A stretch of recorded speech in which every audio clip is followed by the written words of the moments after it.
In 1610, a woman named María de Zozoya confessed to murdering 840 people. But here is the thing, she could not have killed a single one of them. And the device that forced this impossible confession. It is the reason you are about to witness the most mathematically precise instrument of agony ever created. The screams echo off stone walls. A woman hangs suspended by ropes, her body trembling. Below her, a wooden stool topped with a metal pyramid. Its point sharp enough to pierce skin, but deliberately, calculated, blunt enough to do something far worse than kill. This is the Judas Cradle. And by the end of this video, you will understand 3 things that will haunt you. First, the geometric design that weaponized gravity itself, turning the human body into its own executioner. Second, why victims survived for days in unimaginable agony and why that was exactly the point. And third, the confession that accidentally exposed the fatal flaw in Europe's entire torture system, changing legal history forever. But before we go deeper into this nightmare, hit that subscribe button right now because what I am about to reveal at the 8-minute mark is the single most disturbing detail I found in the historical records, and it is going to completely change how you think about justice itself. To understand how something this evil could exist, we need to go back to 1478 Spain. Because the Judas Cradle was not created by sadists in a dungeon, it was designed by bureaucrats in a palace. Picture this. It is 1478 and Catholic monarchs Ferdinand and Isabella have just done something unprecedented. They have created the Spanish Inquisition not as a mob of angry fanatics, but as an organized bureaucracy of torture. They have offices, they have paperwork, they have standardized procedures, and they have a problem. Burning heretics at the stake is effective for executions, sure, but it is too effective. The accused dies in minutes, sometimes seconds if the smoke gets them first. There is no time for confession. No time for them to reveal other heretics.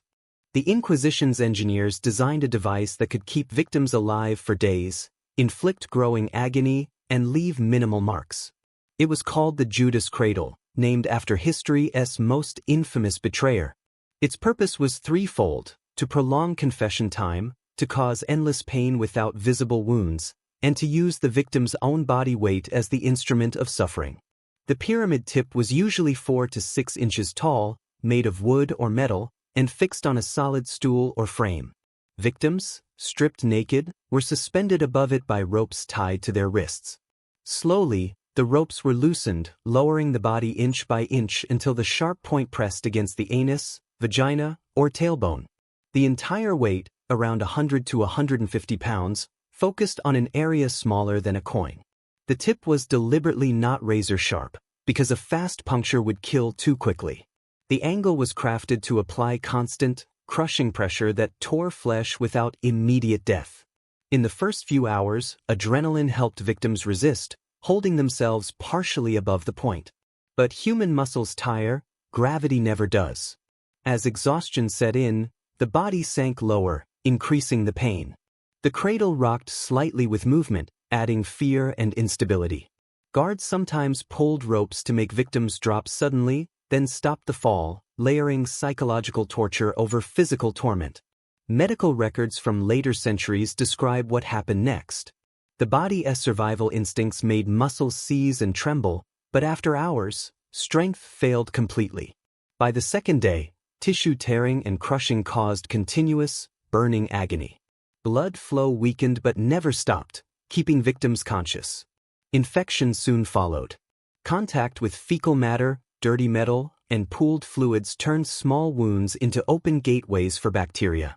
Fever, delirium, and sepsis set in, slowly, predictably. The Inquisition's manuals even reference the timing, 3 to 7 days before death. They were not seeking quick execution. The Judas Cradle was built to kill slowly, to break the body first, and the soul after. The Inquisition engineered pain not just to punish, but to stretch suffering long enough to extract names, confessions, and accusations. Yet the real weapon was not pain alone, it was sleep deprivation. After 48 hours awake, the body collapses, but the mind fractures first. Hallucinations begin. Prisoners see faces and shadows, hear voices that merge with interrogation. Reality blurs into nightmare. They confess to everything not because they remember guilt, but because they can no longer tell what is real. Physicians documented a 3-stage breakdown. Stage 1, resistance and denial, victims plead, pray, and swear innocence. Stage 2, bargaining, they admit to minor heresies, hoping it will stop. Stage 3, collapse, full surrender to delusion, confessing to impossibilities. María de Zozoya reached that stage. Her confession would expose the fatal flaw in the entire system. In 1610, in Logroño, Spain, María de Zozoya, a 52-year-old midwife, was accused of witchcraft by a neighbor who claimed her evil eye had ruined her crops. She was placed on the Judas Cradle. After 30 hours, delirious and infected, she began to speak. For 6 hours she confessed to impossible crimes. The written confession spanned 47 pages. She claimed she had attended 214 Sabbaths, killed 840 children using toad venom and mother's milk, and flown on a goat provided by the devil. The numbers alone proved absurd. Logroño's population barely reached 3,000. Parish records from those years showed normal child mortality, 12 to 15 deaths annually. The murdered children never existed. But her words were taken as truth until one inquisitor, Alonso de Salazar Frias, questioned them. Reviewing multiple witch trials, he found the same impossibilities, women confessing to being in 2 places at once, violating geography and physics alike. Salazar did the unthinkable. He investigated. He checked records, witnesses, and timelines, exposing the system's lies. Every confession gained through torture contained contradictions. His 1612 report to the Spanish Supreme Council concluded, there were neither witches nor bewitched until they were talked and written about. Torture, he argued, did not reveal truth, it created it. The council agreed, restricting torture in witchcraft cases. Across Europe, inquisitors reluctantly followed. The Judas Cradle's use declined, though not vanished. María de Zozoya died of infection 3 weeks later, never tried, but her agony sparked change. Her impossible confession proved that torture produced obedience, not justice. In 1782, Dr. Goldie accused his servant Anna Goldie of witchcraft. Her arrest shocked a continent that claimed to live by reason. The Enlightenment was thriving. Voltaire had died 4 years earlier. The American Revolution had just ended. Yet in Switzerland, a woman was still being tortured to extract a confession. According to Glarus court records, Anna endured the Judas Cradle for nearly 18 hours across 2 sessions. The documents describe it coldly. The accused was positioned on the implement according to traditional procedure. Traditional, in 1782. Delirious from pain and infection, Anna confessed that the devil appearing as a black dog had helped her poison a child's milk with enchanted needles. The court sentenced her to death. But the aftermath changed history. News spread quickly through Europe. Newspapers in France, Germany, and England denounced the trial. Enlightenment thinkers who had written about human rights suddenly faced their era's last witch trial. The outrage was enormous. Petitions flooded the Swiss government in Bern. Scholars demanded the sentence be overturned. But the Glarus court refused.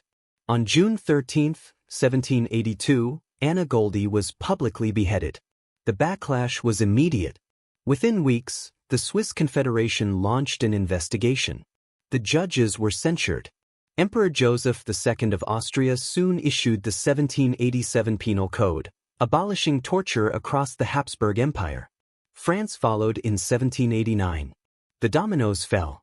Yet the Judas Cradle itself survived. Many devices were preserved, some in museums like the Medieval Crime Museum in Rothenburg and the Museum of Torture in Vienna. The cradle believed to have been used on Anna still exists, locked away in the Swiss National Museum. Curators say it is too disturbing to display, but it remains a silent reminder of what humans can justify in the name of faith or order. Anna's execution marked Europe's final legal use of torture for witchcraft.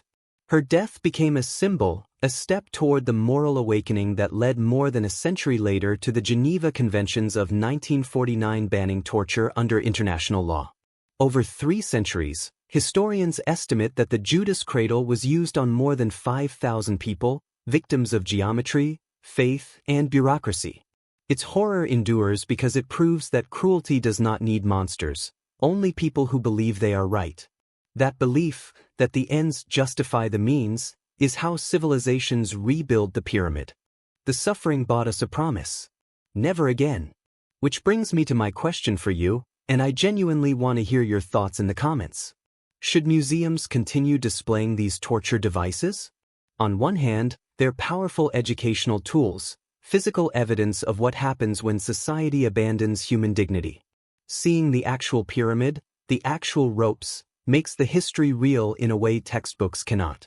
When you stand in front of the Judas Cradle at the Medieval Criminal Museum in Rothenburg, you're confronting the physical reality of what humans did to each other.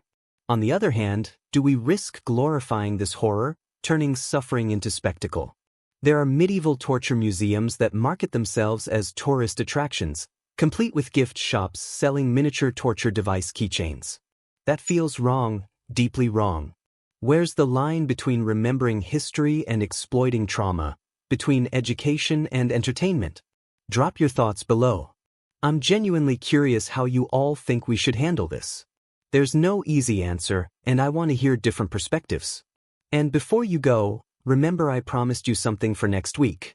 I'm investigating the execution method that was so unthinkably brutal, so beyond the pale, that after it was used one single time, every European nation immediately banned it by unanimous agreement. No debates, no gradual reforms, one use, instant ban.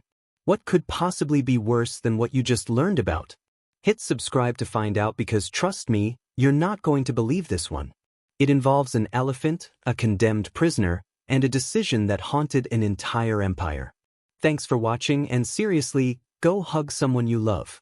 After diving into this darkness for 20 minutes, we all need to remember what humanity looks like.